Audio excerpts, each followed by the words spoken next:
বাংলাদেশের সঙ্গে বাণিজ্যিক সম্পর্ক স্থগিত করার কথা বিবেচনা করছে ভারতের উত্তর পূর্বাঞ্চলীয় রাজ্য ত্রিপুরা। রাজ্যের মুখ্যমন্ত্রী মানিক সাহা আগরতলায় সাংবাদিকদের সঙ্গে আলাপকালে এই তথ্য জানিয়েছেন। তিনি বলেছেন, প্রতিবেশী বাংলাদেশে হিন্দু সংখ্যালঘুদের বিরুদ্ধে ক্রমবর্ধমান সহিংসতার প্রতিক্রিয়া হিসেবে বাংলাদেশের সঙ্গে বাণিজ্য সম্পর্ক স্থগিত করার কথা বিবেচনা করছে ত্রিপুরা।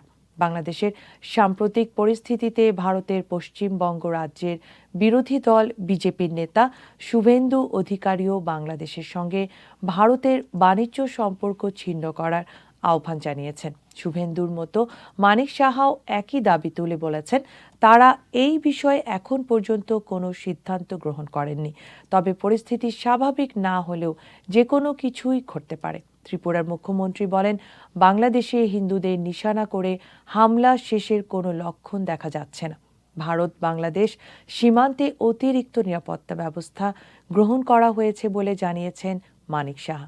তিনি বলেন, বাংলাদেশের সাবেক প্রধানমন্ত্রী দেশ ছাড়ার দিনই তারা সীমান্তে নিরাপত্তা জোরদার করেছেন। ব্যক্তিগতভাবে বিএসএফ এবং পুলিশ মহাপরিচালকের সঙ্গে একাধিকবার আলোচনায় সীমান্ত পরিস্থিতি পর্যালোচনা করেছেন। সীমান্ত সুরক্ষিত রাখাই তাদের সর্বোচ্চ অগ্রাধিকার।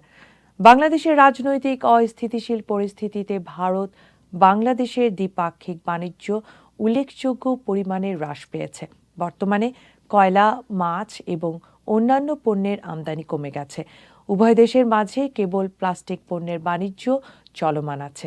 বাংলাদেশ ত্রিপুরা থেকে ভাঙা পাথর, ভুট্টা, আগরবাতি, আদা, শুকনো মরিচ, সবজির বীজ এবং কাঠ, আপেল আমদানি করে। অন্যদিকে বাংলাদেশ থেকে ত্রিপুরায় মাছ, সিমেন্ট, খাদ্যপণ্য, স্টিল, পিভিসি পাইপ, কোমল পানীয় এবং তুলার বর্জ্যসহ বিভিন্ন ধরনের পণ্য রপ্তানি করা হয়।